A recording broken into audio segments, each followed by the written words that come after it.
하나님께서 인간을 창조하시고 난 뒤에 보시기에 너무너무 좋으셨습니다.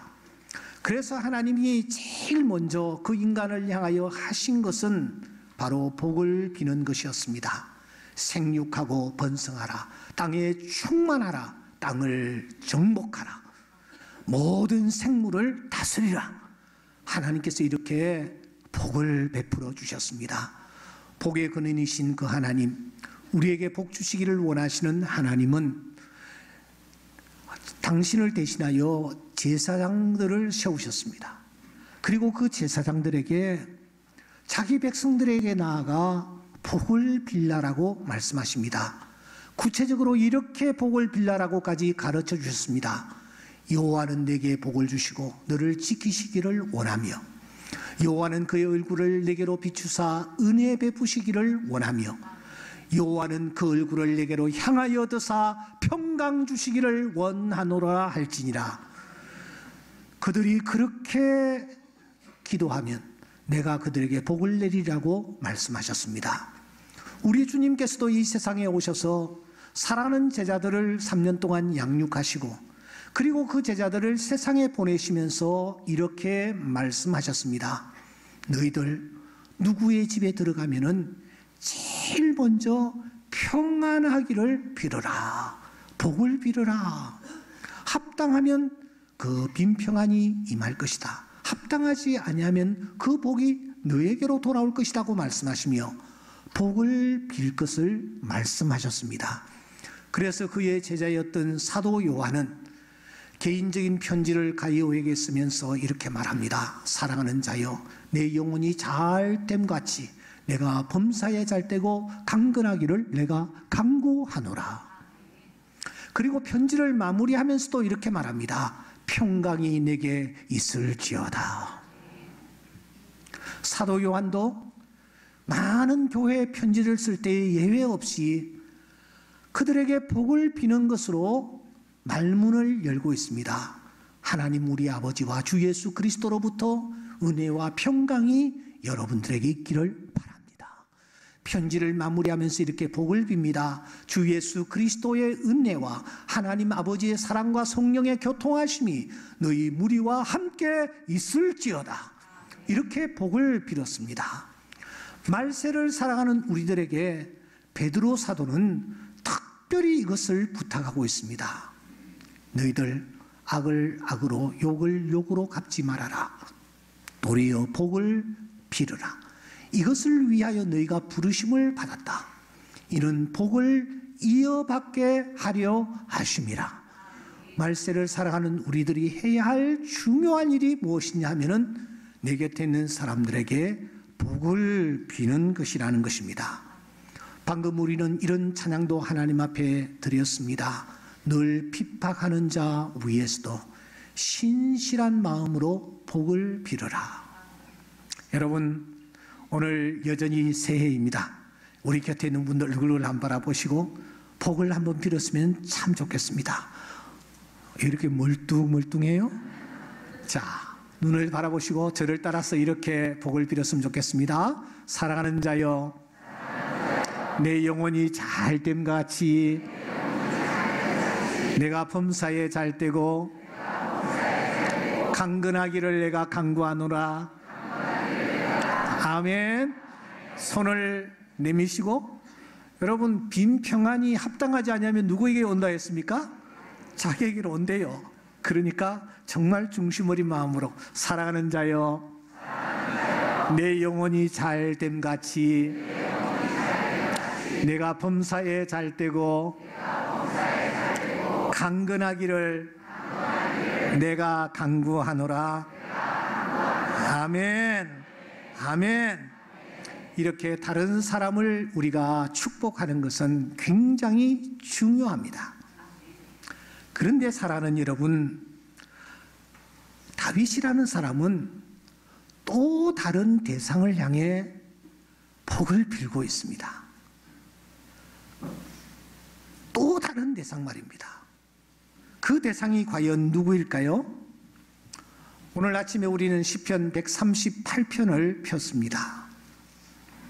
이 138편은 다윗이 쓴 시입니다. 저는 한때 굉장히 힘들고 어려울 때가 있었습니다. 정말 고통스러울 때가 있었습니다. 그때 저는 주저함이 없이 시편을 폈습니다. 아마 이 자리에도 말할 수 없이 힘든 상황에 던져져 계시는 분들이 계실 거예요. 여러분들 시편을 쭉 한번 묵상해 보십시오. 하나님께서 그 시편을 통해서 주시는 위로와 새 힘이 상상할 수 없이 크다라는 것을 느끼실 것입니다. 제가 이렇게 시편을 쭉 살피는 중에 시편 가운데서도 다윗이 쓴 시편을 주목했습니다.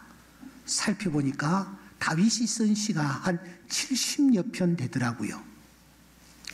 그 70여 편을 가운데서 정말 묵직하게 나에게 다가오는 시편을 이렇게 카운트하니까 한 18편 정도 됐습니다. 그 18편을 쓰여진 순서대로 한번 나열을 해보았습니다. 이것은 초기에 썼을 것 같다. 이것은 중기에 썼을 것 같다. 이것은 말기에 썼을 것 같다. 이렇게 해서 나열을 해보았습니다. 나열을 해보니까 제일 먼저 쓴 시가 시편 16편이구나 하는 사실을 제가 또 확인을 했습니다. 그리고 이 시편 18편 가운데서 다윗이 쓴 시편들을 살피니까 시편이 서로 짝이 있다라는 사실도 확인을 했습니다. 서로 다 짝이 있는 거예요. 또 하나 제가 중요하게 발견한 것은 이 시편, 이 다윗이 쓴 18편, 그 18편 중에서 대표적인 시가 뭘까 하고 깊이 묵상을 하니 대표적인 시는 시편 13편도, 시편 51편도, 시편 23편도 아니고 시편 16편이라는 사실을 제가 확인할 수 있었습니다. 그렇게 해서 만들어진 책이 물맷돌보다 먼저 뚫다라는 책입니다. 이 책에는 제가 묵직하게 보았던 18편이 실려 있습니다. 그리고 제일 처음 기록된 시가 시편 16편이므로 제일 첫 장에다 놓았습니다.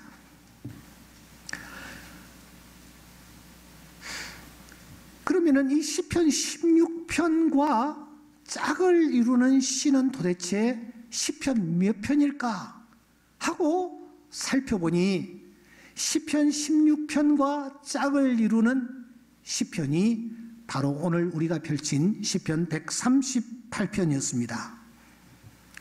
시편 16편이 다윗이 쓴 시 가운데서 대표적인 시라면, 그렇다면 짝을 이루고 있는 시편 138편도 역시 대표적인 시라고 보면 틀림이 없을 것 같습니다.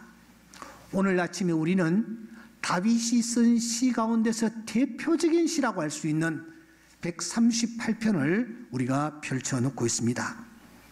그러면은 이 시편 16편과 시편 138편은 서로 짝을 이루고 있는데 도대체 어떤 상황, 어떤 배경을 지금 놓고 이 시가 쓰여졌을까 하는 것입니다. 다윗이 사울 왕에게 쫓기고 있습니다. 아무 잘못도 없는데 지금 쫓기고 있는 것입니다. 생명의 위협을 받고 있습니다. 사울은 죽이려고 혈안이 되어 있습니다. 그야말로 나와 사망 사이는 한 걸음뿐입니다 라고 고백할 수밖에 없는 상황이 펼쳐지고 있는 것입니다. 캄캄한 굴 속에 숨어 있어야 하는 그런 상황이었습니다.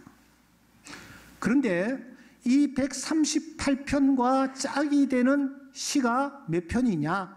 시편 16편입니다. 그러니까 시편 16편과 시편 138편은 똑같은 상황에서 이 시가 쓰여졌다라고 보면 틀림이 없습니다. 똑같은 환경에 처하였던 다윗이 시편 16편을 기록하였고 시편 138편을 기록했다라는 것입니다.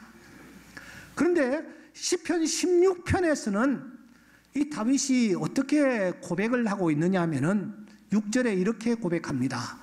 내게 줄로 재어준 구역은 아름다운 곳에 있으며 나의 기업이 뭐요? 실로 아름답도다. 그렇게 고백을 하고 있습니다.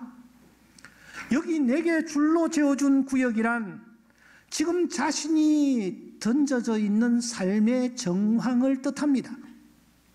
하나님이 나로 하여금 머물게 해 놓으신 바로 그곳, 그 현장, 그 현장을 그가 놓고 어떻게 고백하느냐 하면은 아름다운 곳에 있으며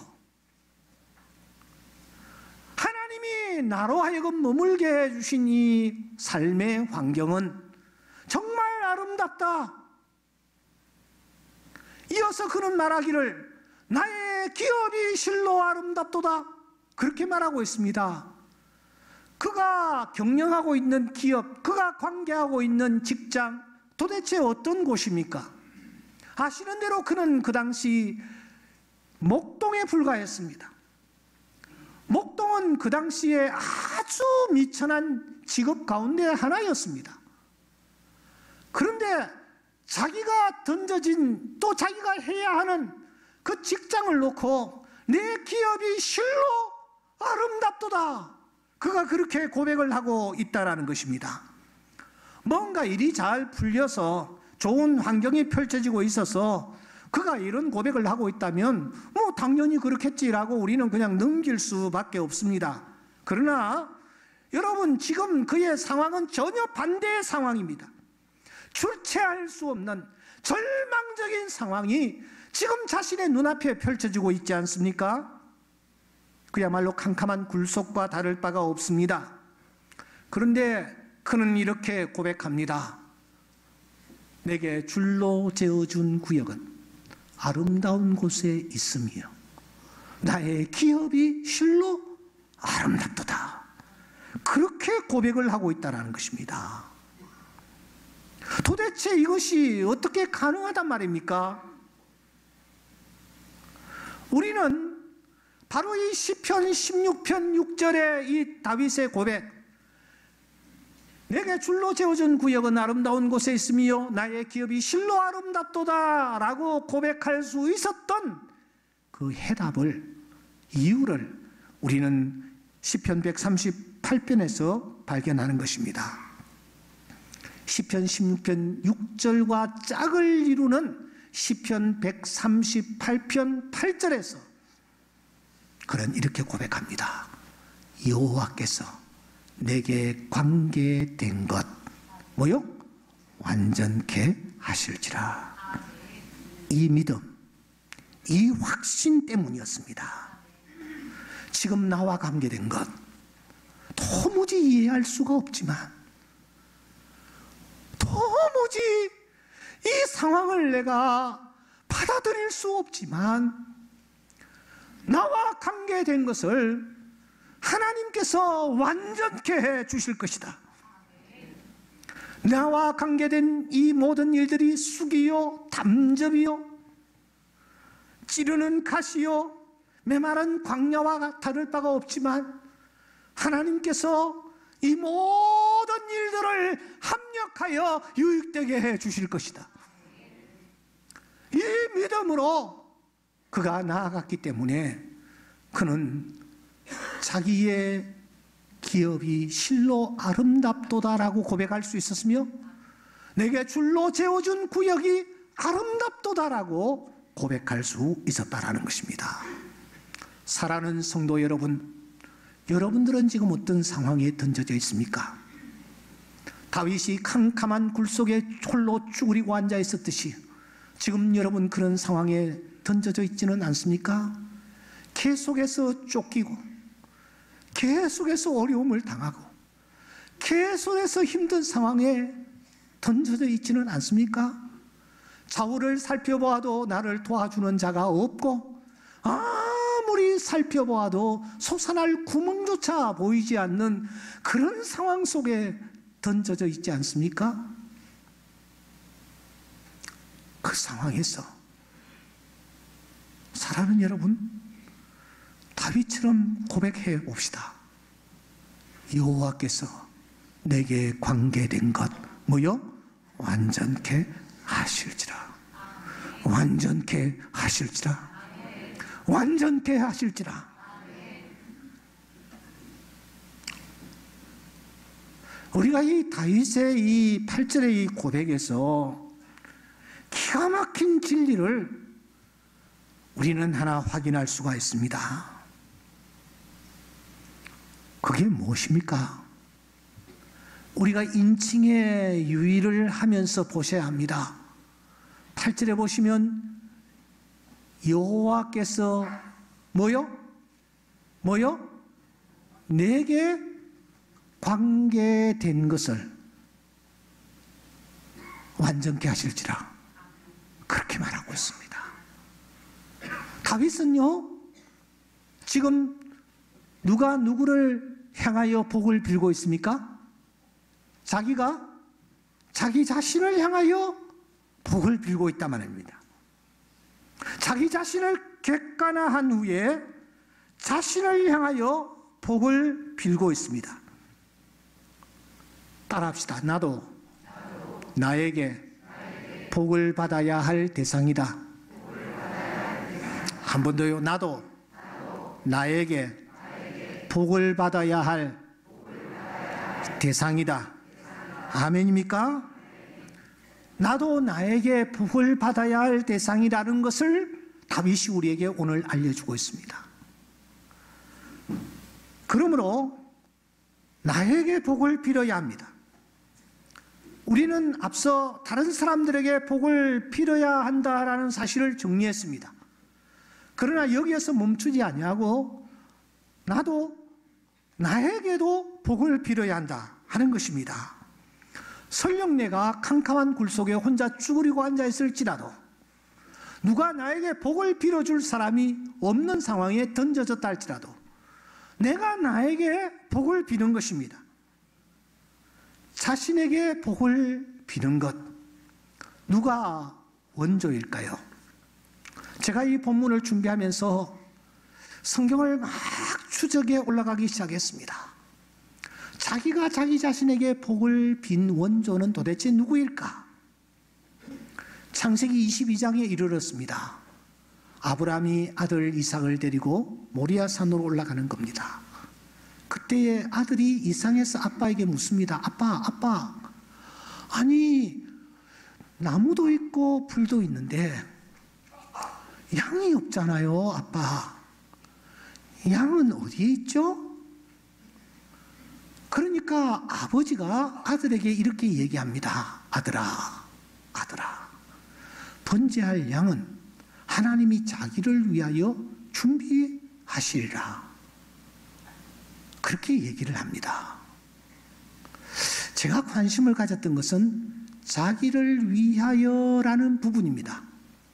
여러분, 이 문맥으로 볼 때에 하나님 힘셀프죠. 그러니까 하나님이 하나님 자신을 위하여 준비하시리라, 그렇게 성경이 번역이 되어 있습니다. 원문을 제가 살펴보니까 이 자기를 위하여 이 부분이 원문이 아브라는 단어인데, 이 아브라는 단어는 아빠, 아버지, 조상, 선조, 족장, 이런 뜻을 가지고 있어요. 물론 또 하나님이라고 번역을 해도 가능합니다. 그런데 여러분, 이상하잖아요. 우리 성경은 하나님이 하나님을 위하여 친히 준비하시리라, 그렇게 번역이 되어 있습니다. 제가 볼 때는 이 부분은 앞으로 고쳐져야 한다고 생각합니다. 아브라함이 이렇게 얘기한 것 같아요. 야, 아들아, 하나님이 이 아빠를 위하여 준비해 두셨을 거야. 이해가 됩니까? 하나님이 이 아빠를 위하여 준비해 두셨을 거야. 저는 그렇게 얘기했다고 생각합니다. 실제로 유진 피터슨이라는 아주 유명한 학자는 자기가 성경을 이 부분을 번역하면서 아들아, 하나님이 준비하셨을 거야, 그렇게 번역을 했습니다. 자기를 위하여라는 이 부분을 빼버렸습니다. 하나님이 준비하셨을 거야. 왜냐하면 제사를 드리는 주체는 하나님이 아니고 아브라함이며, 양이 필요한 사람은 아브라함이기 때문에 아들이 물었을 때에, 야, 하나님이 말이야, 이 아빠를 위해서 준비하셨을 거야. 우리가 자녀들에게 얘기할 때에 이 아빠가, 이 엄마가, 이렇게 우리가 표현을 많이 하는 것입니다. 그렇다고 본다면 자기가 자기 자신을 위하여 복을 빈 최초의 사람은 아브라함입니다. 아브라함이 지금 하나님이 나를 위하여 준비해 두셨을 것이다, 준비하시리라, 이렇게 복을 빌었을 때에 그 빈 축복대로 하나님은 양을 준비해 두셨다가 아브라함에게 허락하시고, 그래서 아브라함이로 하여금 그 양을 잡아 하나님 앞에 올려드리게 한 것입니다. 그러니까 최초로 자기가 자기 자신에게 복을 빈 사람은 아브라함입니다. 하나님이 나를 위하여 양을 준비해 두시리라 믿은 대로 이루어졌고, 다윗이 여호와께서 내게 관계된 것 완전케 하실 것이다 라고 그가 스스로를 향하여 복을 빈 그대로 하나님은 그를 완전케 하셨고, 결국은 그로 하여금 이스라엘의 위대한 왕이 되게 하여 주신 줄 믿습니다. 사랑하는 성도 여러분, 인간에게는 매 순간 감당할 수 없는 정보라든지 자극들이 몰려오고 있습니다. 이 모든 정보와 자극들을 우리는 한꺼번에 다 받아들일 수가 없습니다. 이것이 우리가 가지고 있는 한계입니다. 그러다 보니 어쩔 수 없이 필요한 자극만, 정보만 우리는 이 시간 받아들이고 있는 것입니다. 또 자기가 필요로 하는 것만 받아들이고 있을 뿐입니다. 이를 선택적 지각이라 그렇게 부릅니다. 이렇게 자기가 필요하다고 생각하는 것에 집중하며 그것만을 받아들이다 보니 정작 중요한 것을 놓치는 경우가 많습니다. 이것을 무주의 맹시라고 부릅니다. 일종의 심리학적으로 소경이라는 뜻입니다. 이미 고전이 되어버렸지 않습니까? 학생들로 하여금 패스하는 농구공에 집중하도록 만들어 놓았습니다. 집중하도록 만들어 놓고서는 뒤에 큰 시커먼 고릴라가 나타나 가슴을 몇 번이나 두드리며 10초 동안 머물다가 빠져나가는데도 불구하고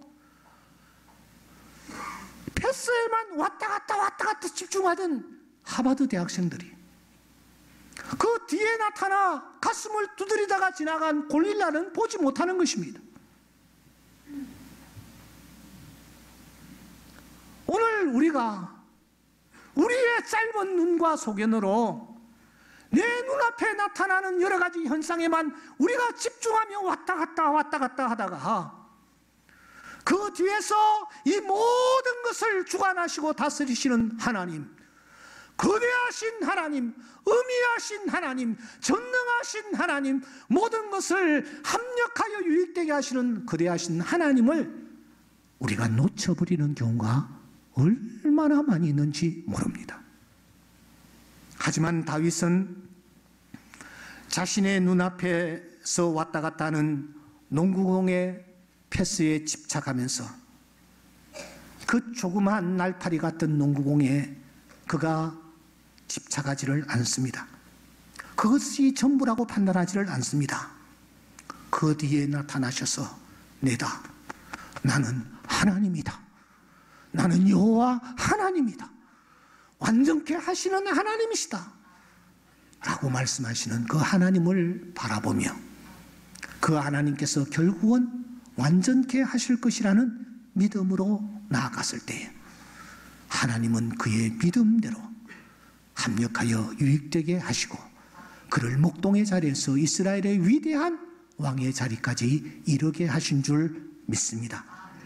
그래서 프레드릭 마이어는 이 8절을 놓고 기가 막히게 이렇게 말을 하고 있습니다.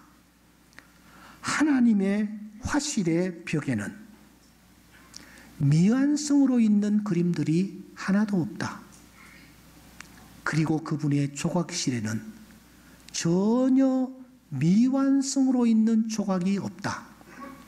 하나님께서는 시작하실 때에 자신에게 완성하기로 서약하신다.